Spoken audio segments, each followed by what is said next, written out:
Hi, welcome back to the channel. Today what I want to talk about is the sort of the stages of being a writer.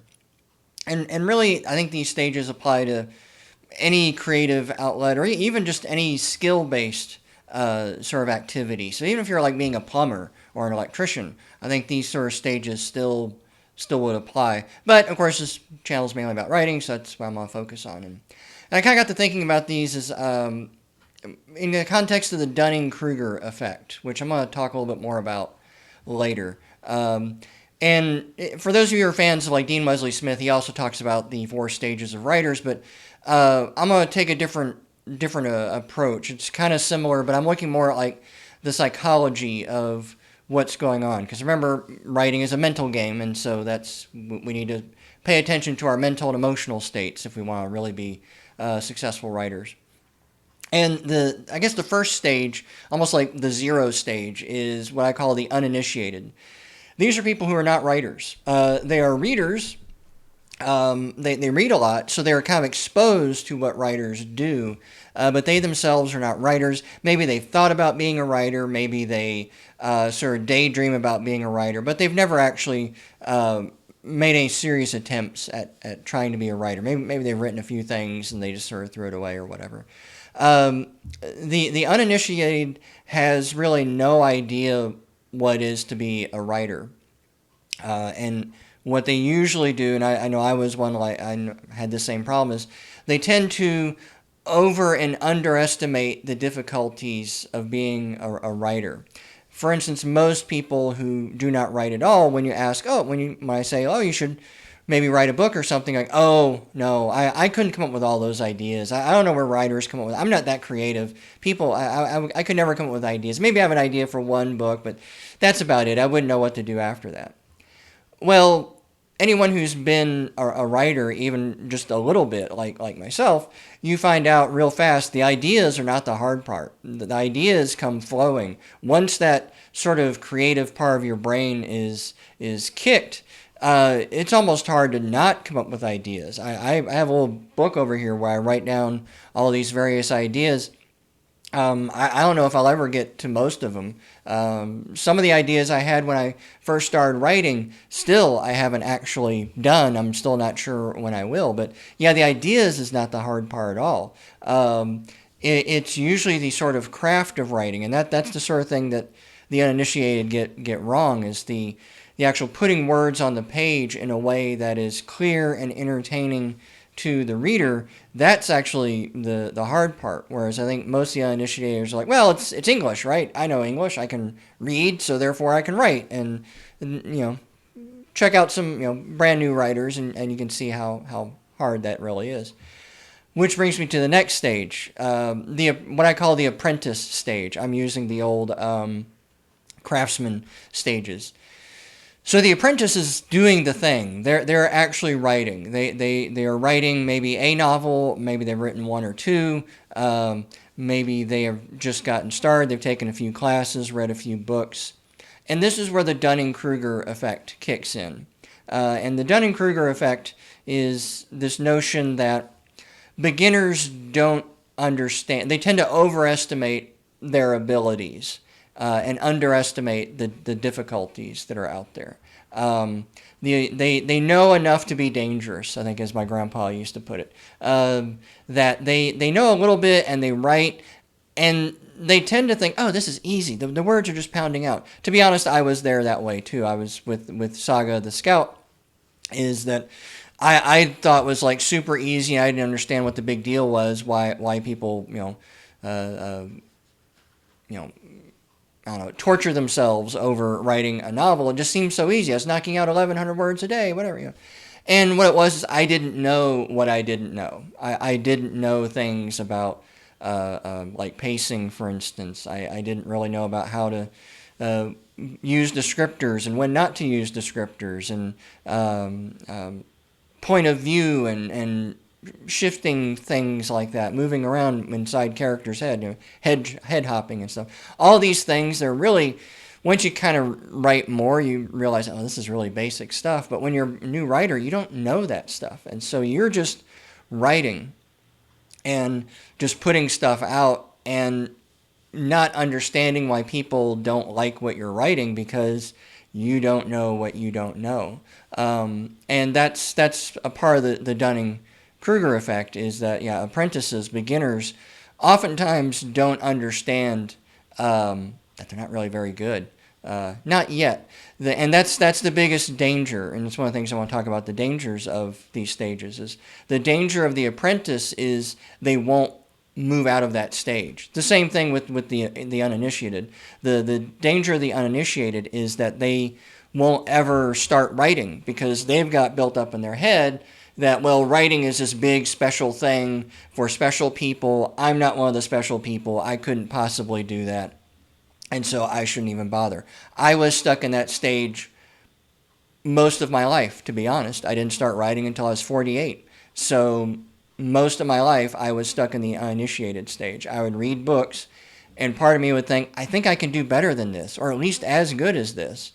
And I just never did it, because in my head, writers were somebody special, and I didn't know what I was doing, and I could never ever learn what I was doing. And the apprentice stage, their danger is that they will stay stuck. They will become complacent. Basically, they start to believe their own bullshit. They believe that they do know everything, that they don't need to learn anymore. They don't need to grow or challenge. They don't want to hear negative feedback because that just brings them down. And so they just keep cranking out a lot of the same crap.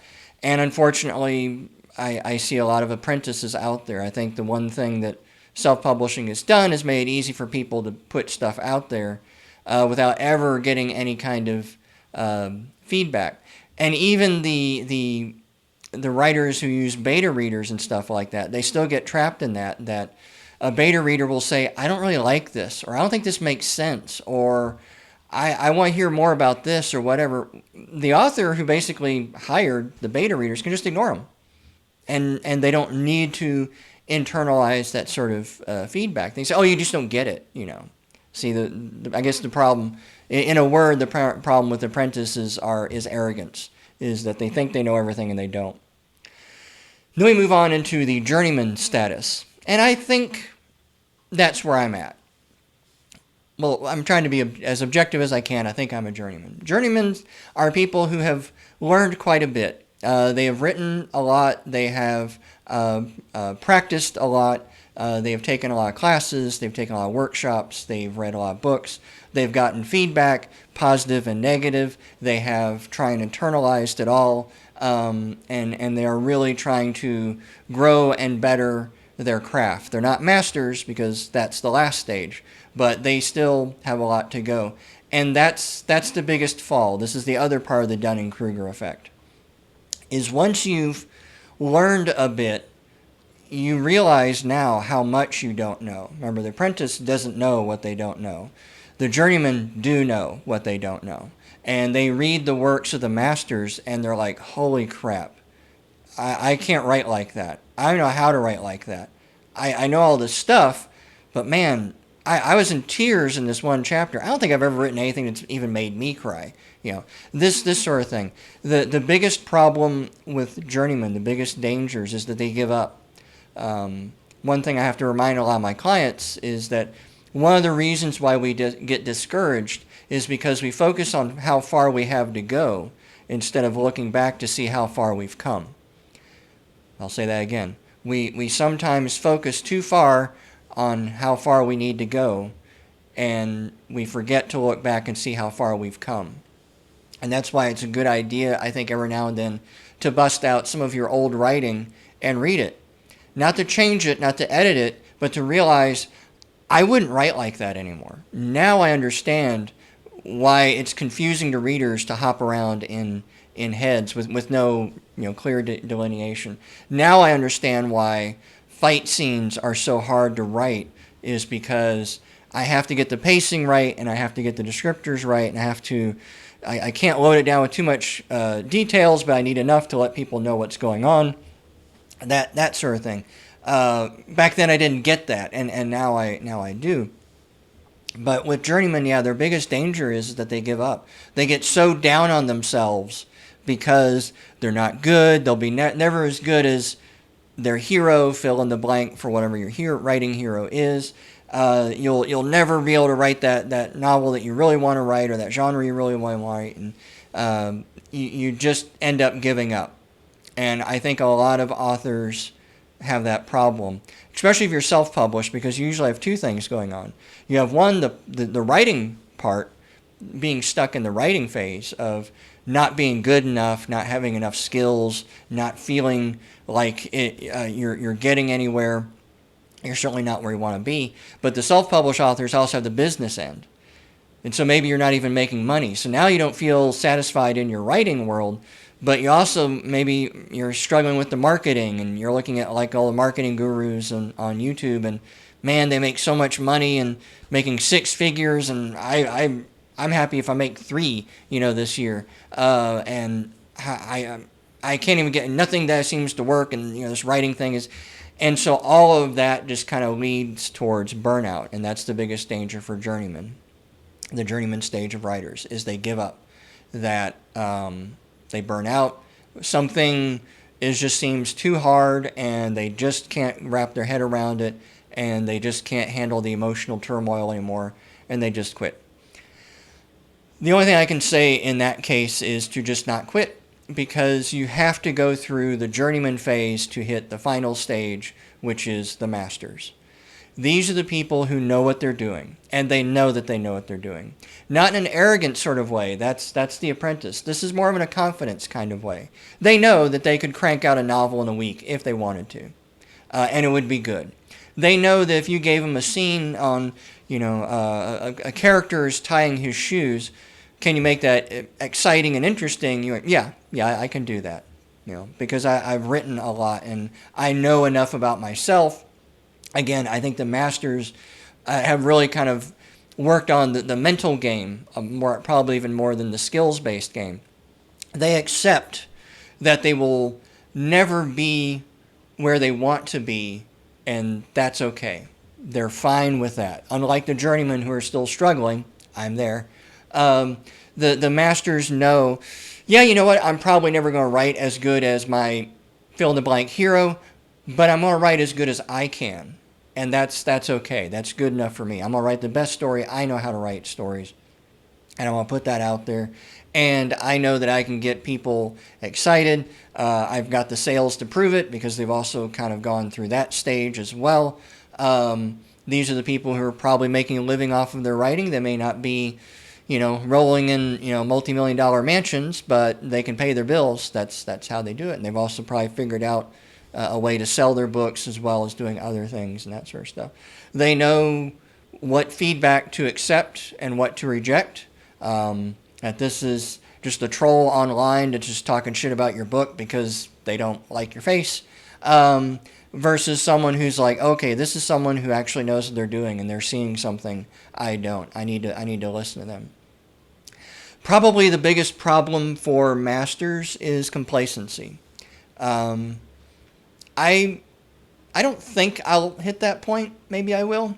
Mainly because I just started so late in life. I didn't start the apprentice stage until about the age of 48. I'm going to be 52 in a few weeks. And so by the time I hit the master stage, because I don't think I'm in the journeyman stage, but I'm like in the early stages of the journeyman stage. By the time I hit the master stage, I'll probably be close to death. So I don't think I'm going to have to worry about this. But for some of you who are starting much younger than me, if you're starting your apprentice stage in your 20s or 30s, or teens, I guess some people even start then. Yeah, if you keep going, you could hit your master phase in your 40s, maybe even sooner. I mean, I think that one's always a hard one. Certainly Stephen King hit his master phase in his 30s.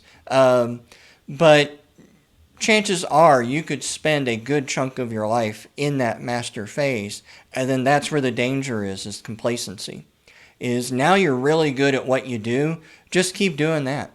Just crank out another, spy thriller, crank out another romance novel. Just kind of go online, see what the genre, the kink du jour is of romance, or whatever, however you describe it, and then just crank out a book like that. It'll be a bestseller. You'll make a shit ton of money, and you go on with your day.